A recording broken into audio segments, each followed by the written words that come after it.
उत्तर प्रदेश में। क्या सच में लाखों शिक्षकों की नौकरी पर तलवार लटक रही है? सुप्रीम कोर्ट का एक हालिया आदेश आया है और उसने बेसिक शिक्षा महकमे में और खासकर शिक्षकों के बीच काफी हलचल मचा दी है। हाँ बिल्कुल। राज्य सरकार ने भी इस पर प्रतिक्रिया दी है और अदालत का दरवाजा भी खटखटाया है। आखिर ये पूरा माजरा है क्या? ये मामला वाकई गंभीर है। गंभीर इसलिए क्योंकि इसका सीधा असर न सिर्फ लाखों शिक्षकों पर पड़ेगा बल्कि प्रदेश के करोड़ों स्कूली बच्चों की पढ़ाई पर भी पड़ सकता है। मतलब ये सिर्फ एक कानूनी फैसला नहीं रह गया है अब। हाँ, लगता तो यही है। तो आज हम इसी उलझे हुए मुद्दे की तह तक जाने की कोशिश करेंगे। उत्तर प्रदेश में जो कक्षा 1 से 8 तक पढ़ाने वाले शिक्षक हैं, उनके लिए शिक्षक पात्रता परीक्षा यानी टीईटी उसे अनिवार्य करने को लेकर जो ये नया विवाद उठा है, चलिए इसको समझने की कोशिश करते हैं। बिल्कुल। और हमारे पास इस बारे में कुछ हालिया समाचारों और बयानों के अंश भी हैं। इनमें सुप्रीम कोर्ट के उस आदेश का जिक्र है जिसने ये सब शुरू किया।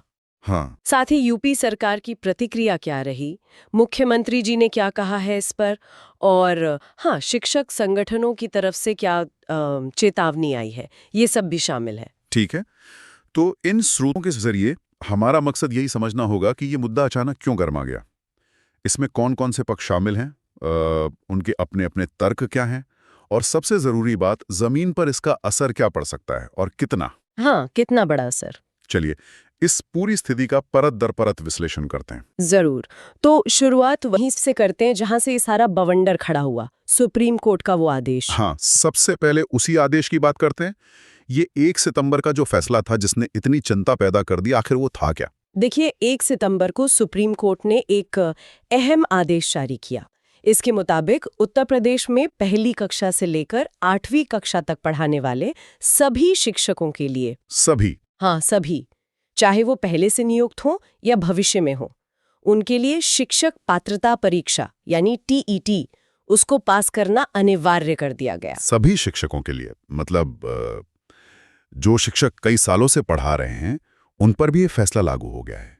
ये थोड़ा चौंकाने वाला है। जी हाँ, आदेश का दायरा काफी बड़ा रखा गया और इसमें जो सेवारत शिक्षक हैं वो भी स्पष्ट रूप से शामिल किए गए, और शायद यही इस आदेश का सबसे चिंताजनक पहलू बन गया, खासकर उन शिक्षकों के लिए जो पहले से नौकरी में है। और उनके लिए इसका सीधा मतलब क्या हुआ? मतलब जो शायद सालों से पढ़ा रहे हैं, अनुभव भी है उनके पास, लेकिन टीटी सर्टिफिकेट नहीं है।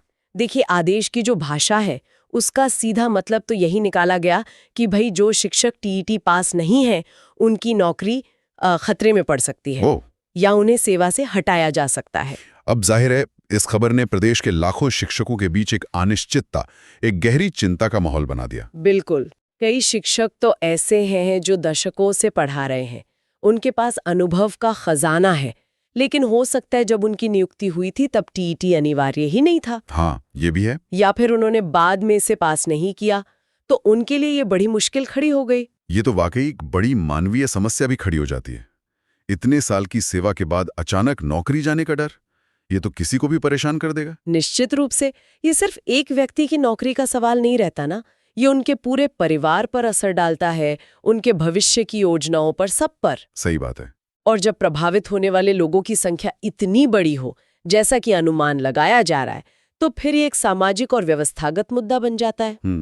लेकिन जैसा हमने शुरू में कहा था, उत्तर प्रदेश सरकार ने इस पर सिर्फ चिंता नहीं जताई, उन्होंने कोई ठोस कदम उठाया है। हाँ बिल्कुल। शिक्षकों की तरफ से जो बेचैनी बढ़ रही थी और शायद मुद्दे की गंभीरता को समझते हुए मुख्यमंत्री योगी आदित्यनाथ जी के निर्देश पर राज्य के बेसिक शिक्षा विभाग ने तुरंत कार्रवाई की। अच्छा, क्या किया उन्होंने? विभाग ने सुप्रीम कोर्ट में इसी फैसले पर दोबारा विचार करने के लिए एक पुनर्विचार याचिका, मतलब रिव्यू पिटिशन, वो दायर कर दी है। और रिव्यू पिटिशन? अच्छा, यानी सरकार अदालत से कह रही है कि प्लीज अपने फैसले पर एक बार और गौर करें। हाँ बिल्कुल। ये जानना दिलचस्प होगा कि मुख्यमंत्री जी ने खुद इस पर क्या कहा है। मतलब सरकार का मुख्य तर्क क्या है इस याचिका के पीछे? यहाँ से मामला और पेचीदा होता लगता है। हाँ, मुख्यमंत्री जी ने सोशल मीडिया के जरिए इस पर अपना रुख साफ किया। उन्होंने बताया कि जो बेसिक शिक्षा विभाग के शिक्षक अभी सेवा में हैं, उनके संबंध में टीईटी की अनिवार्यता वाले सुप्रीम कोर्ट के आदेश पर विभाग को पुनर्विचार याचिका दाखिल करने का निर्देश दिया गया है। और इस निर्देश के पीछे की वजह, मतलब सरकार अदालत में क्या दलील दे रही है, क्या तर्क है उनका? सरकार का जो मुख्य तर्क है वो शिक्षकों के अनुभव और निरंतर प्रशिक्षण पर टिका हुआ है। मुख्यमंत्री जी ने इस बात पर जोर दिया कि भाई प्रदेश के शिक्षक अनुभवी हैं, सालों से पढ़ा रहे हैं और सरकार उन्हें समय समय पर जरूरी ट्रेनिंग भी देती रहती है। तो सरकार का मानना ये है कि ऐसी स्थिति में सिर्फ इस आधार पर कि किसी ने एक विशेष परीक्षा यानी टीईटी पास नहीं की है, उनकी योग्यता, उनके सालों के अनुभव और सेवा को पूरी तरह नजरअंदाज कर देना ये न्यायसंगत नहीं होगा। तो सरकार एक तरह से कह रही है कि अनुभव और जो सर्विस के दौरान ट्रेनिंग होती है वो भी योग्यता के महत्वपूर्ण पहलू हैं। उन्हें सिर्फ एक परीक्षा के रिजल्ट के आधार पर जीरो नहीं माना जा सकता। ये तो वही क्लासिक बहस हो गई, अनुभव बनाम औपचारिक डिग्री। बिल्कुल सही पकड़ा आपने। और ये तर्क सिर्फ उत्तर प्रदेश तक ही सीमित नहीं है, ये भी हमें याद रखना चाहिए। अच्छा। हाँ, कई दूसरे राज्यों में भी ऐसी ही स्थितियां पहले भी आई हैं, जहां लंबे समय से काम कर रहे अनुभवी शिक्षकों को बाद में लागू की गई नई योग्यताओं या परीक्षाओं के दायरे में लाने की कोशिश हुई। हाँ, होता है ऐसा। और अक्सर इसका नतीजा या तो लंबी कानूनी लड़ाइयों में निकलता है या फिर कोई बीच का रास्ता निकालना पड़ता है, जैसे कोई विशेष ट्रेनिंग प्रोग्राम करा दिया या कुछ शर्तों के साथ छूट दे दी। तो यूपी सरकार का ये कदम भी शायद उसी पैटर्न का हिस्सा लगता है। ये समझना भी जरूरी है कि ये मुद्दा कितना बड़ा है। मतलब कितने शिक्षक हैं जिन पर इस फैसले का सीधा असर पड़ सकता है? कोई संख्या है हमारे पास? देखिए, जो शुरुआती अनुमान मीडिया में और सूत्रों के हवाले से आ रहे हैं, उनके मुताबिक प्रदेश के लगभग 1.5 लाख 1.5 लाख शिक्षक इस आदेश के दायरे में आ सकते हैं। 1.5 लाख? जी हाँ, ये संख्या अपने आप में बहुत बड़ी है और इसके असर का अंदाजा इसी से लगाया जा सकता है। 1.5 लाख? अरे बाप रे, ये तो उत्तर प्रदेश जैसे बड़े राज्य के लिए भी ये बहुत बड़ी संख्या है। क्या ये आंकड़ा पक्का है या अभी अंदाजा ही है? अभी इसे पूरी तरह पुख्ता कहना शायद थोड़ी जल्दबाजी होगी। जैसा पता चल रहा है, बेसिक शिक्षा विभाग और जो शिक्षक संगठन है, दोनों ही अपने अपने लेवल पर इसका सटीक आंकलन करने में जुटे हैं कि भाई असल में कितने कार्यरत शिक्षक ऐसे हैं जिनके पास टीईटी सर्टिफिकेशन नहीं है। अच्छा। लेकिन जो शुरुआती अनुमान है वो इसी आंकड़े के इर्द गिर्द घूम रहा है, 1.5 लाख के आसपास। और अगर हम इसे उत्तर प्रदेश की पूरी स्कूली शिक्षा व्यवस्था के विशाल कैनवस पर रखकर देखें तो ये संख्या और भी ज्यादा महत्वपूर्ण हो जाती है ना? निश्चित रूप से। उत्तर प्रदेश की जो स्कूली शिक्षा व्यवस्था है वो देश की सबसे बड़ी व्यवस्थाओं में से एक है। यहाँ करीब 1,32,000 सरकारी परिषदीय विद्यालय हैं। 1,32,000 स्कूल? हाँ, और इनमें पढ़ने वाले बच्चों की संख्या करीब 1.5 करोड़ 1.49 करोड़। लगभग 1.5 करोड़ बच्चे, बाप रे। और शिक्षक कितने हैं इस पूरी व्यवस्था में? कुल जो नियमित शिक्षक हैं उनकी संख्या लगभग 4.5 लाख है, 4.50 लाख। और इनके अलावा करीब 1,43,000 शिक्षा मित्र भी कार्यरत हैं, जो सहायक शिक्षकों की तरह काम करते हैं और खासकर ग्रामीण शिक्षा व्यवस्था की रीढ़ मानी जाती हैं।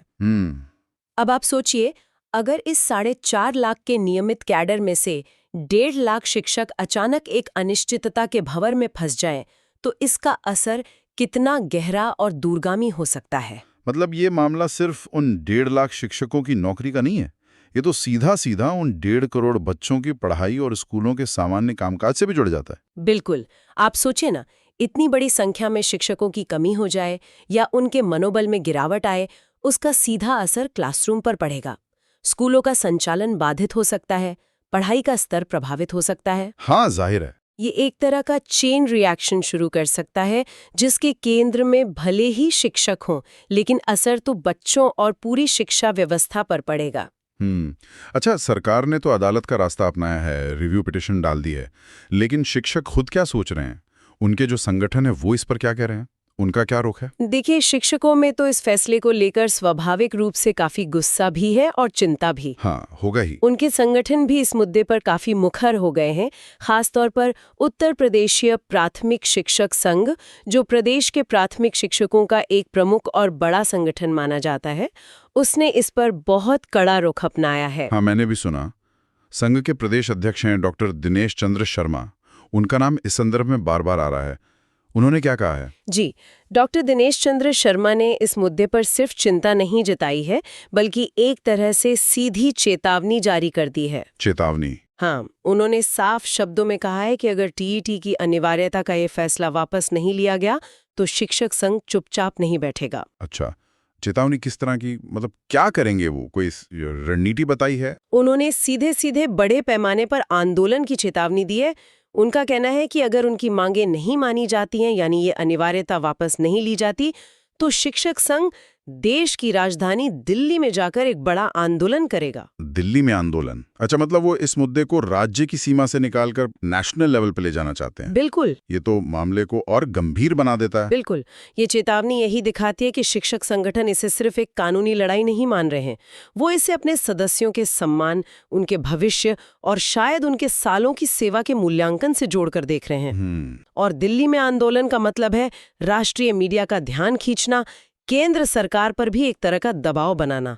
तो इससे साफ है कि आने वाले दिनों में ये मामला और गर्मा सकता है। कि पुनर्विचार याचिका है जो अनुभव को तरजीह दे रही है। सही। और तीसरी तरफ शिक्षक हैं जो अपनी नौकरी और सम्मान बचाने के लिए आंदोलन की राह पे जाने को तैयार दिख रहे हैं। हाँ, ये एक बहुस्तरीय समस्या है और इसका कोई आसान समाधान फिलहाल तो नजर नहीं आ रहा।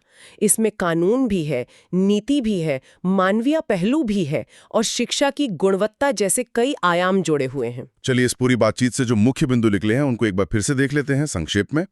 सबसे पहले सुप्रीम कोर्ट का वो 1 सितंबर का आदेश जिसने कक्षा 1 से 8 तक के सभी सेवारत शिक्षकों के लिए भी टीईटी पास करना अनिवार्य कर दिया। बिल्कुल। दूसरा, इस आदेश के जवाब में उत्तर प्रदेश सरकार ने मुख्यमंत्री जी के निर्देश पर सुप्रीम कोर्ट में पुनर्विचार याचिका दायर की है। हाँ। सरकार का मुख्य तर्क है शिक्षकों का अनुभव और उन्हें दिया जाने वाला प्रशिक्षण। तीसरा अनुमान यह है कि इस आदेश से प्रदेश के करीब 1.5 लाख शिक्षक प्रभावित हो सकते हैं। हालांकि सही संख्या का पता लगाने की कोशिश अभी जारी है और ये संख्या प्रदेश की विशाल शिक्षा व्यवस्था के संदर्भ में बहुत बड़ी है। और चौथा, उत्तर प्रदेशीय प्राथमिक शिक्षक संघ ने चेतावनी दी है कि अगर टीईटी की अनिवार्यता वाला फैसला वापस नहीं हुआ तो वे दिल्ली में राष्ट्रीय स्तर पर एक बड़ा आंदोलन करेंगे। तो ये मामला सिर्फ उन 1.5 लाख शिक्षकों की नौकरी या उनकी औपचारिक योग्यता तक ही सीमित नहीं है। जैसा कि हमने चर्चा की, ये उत्तर प्रदेश की पूरी शिक्षा प्रणाली से जुड़ा है, करोड़ों बच्चों के भविष्य से जुड़ा है और उस पुरानी लेकिन हमेशा प्रासंगिक बहस से भी जुड़ा है कि अनुभव और औपचारिक डिग्री में किसे कितना वजन दिया जाए। बिल्कुल। ये मुद्दा हमें ये सोचने पर मजबूर करता है कि शिक्षा जैसे क्षेत्र में गुणवत्ता कैसे सुनिश्चित की जाए। क्या सिर्फ मानकीकृत परीक्षाएं ही एकमात्र रास्ता है, या फिर अनुभव, समर्पण और सेवा के दौरान सीखे गए कौशल का मूल्यांकन करने के भी तरीके होने चाहिए या हो सकते हैं? और यहीं पर वो बड़ा सवाल खड़ा होता है जिसका जवाब शायद इस पूरे मामले के केंद्र में है। शिक्षा में गुणवत्ता बनाए रखने के लिए अनुभव और टीईटी जैसी औपचारिक योग्यताओं के बीच एक व्यावहारिक संतुलन कैसे बनाया जा सकता है, खासकर उन लाखों शिक्षकों के संदर्भ में जो सालों से इस सिस्टम का हिस्सा हैं और अपनी सेवाएं दे रहे हैं। ये सचमुच $1 मिलियन सवाल है, जैसा कहते हैं। क्या कोई बीच का रास्ता संभव है? क्या सेवारत शिक्षकों के लिए कोई अलग तरह की मूल्यांकन प्रक्रिया या शायद कोई ब्रिज कोर्स जैसा कुछ सोचा जा सकता है? इस संतुलन को खोजने की दिशा में अगला कदम क्या होगा? ये अब सुप्रीम कोर्ट के पुनर्विचार याचिका पर आने वाले फैसले, सरकार के अगले कदमों और शिक्षक संगठनों के साथ होने वाले संवाद पर निर्भर करेगा। ये देखना महत्वपूर्ण होगा कि ये ऊंट किस करवट बैठता है।